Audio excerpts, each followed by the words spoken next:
Today we'll be talking about acids and bases. Now, there are three different definitions of acids and bases that are all important to chemistry and that we need to know. So let's run through them. The first one, we're going to go with, is Arrhenius acids and bases.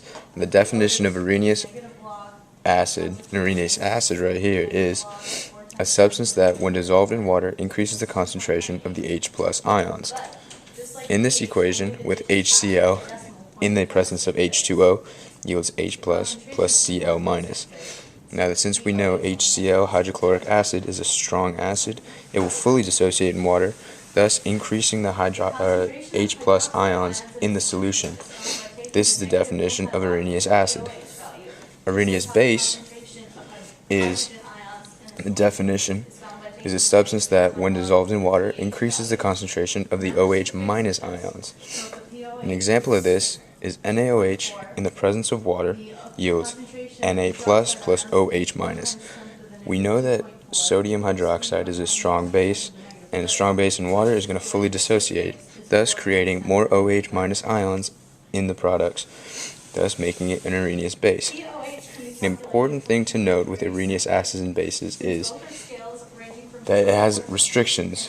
It is restricted to only aqueous solutions, therefore other definitions are used as well. We can only use Arrhenius acids and bases with water, thus this is why these two equations here both have water in them. Let's move on to the next definition. Bronsted-Lowry base and acid. Now, Bronsted and Lowry based their concept on the fact that acid-base reactions involve the transfer of H plus ions from one substance to another. A quick note, an H plus ion is simply a proton with no surrounding valence electrons. Now let's look at some of these. Bronsted-Lowry acid.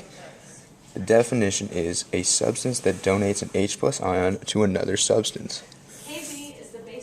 As you can see here, in the equation of HCl plus H2O yields the hydronium ion plus Cl minus ion. As you can see, the HCl donates this H plus ion to the H2O, creating H3O plus, or otherwise known as the hydronium ion. The Cl just turns into an ion and stays there.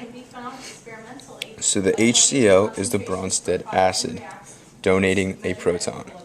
Let's look at Bronsted-Lowry base. As you can see here in the equation of HCl plus sodium hydroxide yields H2O plus NaCl.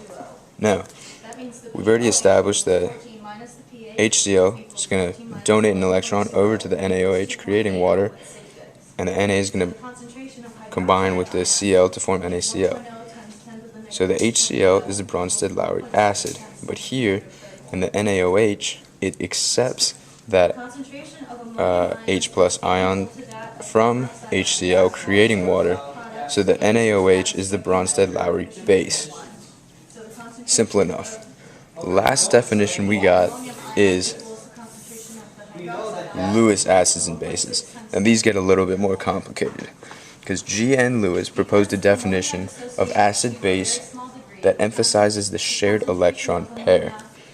So, in a Lewis acid, the definition of a Lewis acid is it's an electron pair acceptor.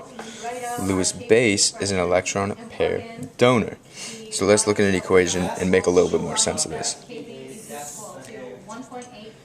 In this equation, with NH3 plus BF3 yields NH3BF3.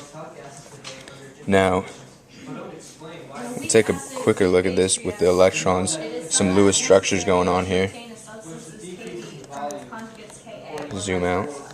So as you can see, the NH3 here has an unshared pair of electrons on the nitrogen atom right here, plus BF3, which has no electrons right here.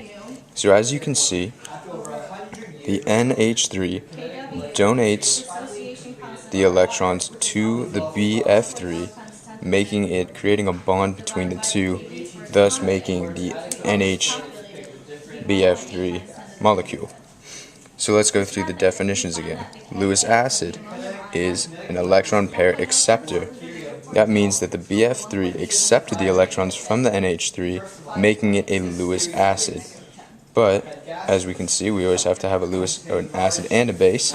So, let's figure out the base. The NH3 has the unshared pair of electrons, donating them to the BF3, making it the Lewis base.